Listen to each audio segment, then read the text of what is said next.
At hindi naman kayo magtatagal, so pwedeng payong na lang. Tapos ayan, may zipper dyan, may lagayan ng pera. Oh.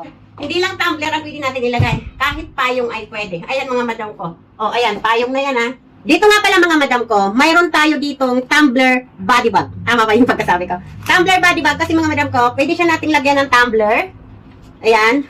Tinigpitan ko lang dito. Kaya luluwagan lang natin, may pahigpitan yan dito para maipasok natin si tumbler. Ayan mga madam ko. Tumbler body bag, tama ba yung pagkasabi ko? Tapos, ayan mga madam ko, so, isusuot natin siya. O yan, o, mahaba yan mga madam ha. Pwede mo siyang i-cross body para iwas na mayroon tayong bitbit sa kamay. Ayun, kaya pwedeng i-cross body na lang natin para hindi na tayo magbitbit. Tapos, pwede naman siyang i-ganon. Ayan, habang naglalakad tayo, nagchichika-chika. Hello, hello, hello, ganon, chika-chika. Tapos pag inuhaw tayo, kukunin lang natin dito sa ating, ano ito? Tumbler body bag. Tama ba talaga yung pagkasabi ko? Tapos mga madam ko, pwede siyang iksian ha. Ayan. Kasi mahaba yung ating strap. So, pwede siyang nakaganon. Oh.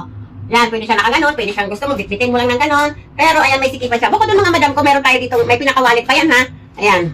May lagayan pa siya ng cellphone dito. Ayan ha. Ayan mga madam ha. Lagayan ng cellphone, lagayan ng pera, tapos kung ano-ano pang ilagay mo. Bukod sa tubig lang ha. Bukod sa tubig lang, meron pa tayong lagayan dito. Tapos ito pa mga madam ko. Isang beses kasi hiniram ito ng anak ko. Umalis siya, malapit lang naman yung pinuntahan niya. Nakita niya ito doon sa labas. Ang ginawa niya, hiniram niya, sinuot niya, tapos mga madam ko, nilagay niya payong.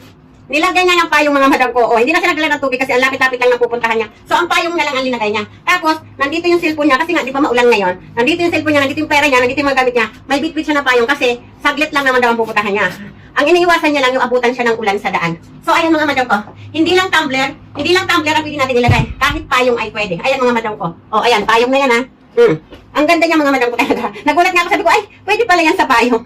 Ayan mga madam ha. Oh, pwede sa payong, pag saglit lang naman ang pupuntahan nyo at hindi naman kayo magtatagal, so pwedeng payong na lang. Tapos ayan, may zipper dyan, may lagayan ng pera. Oh.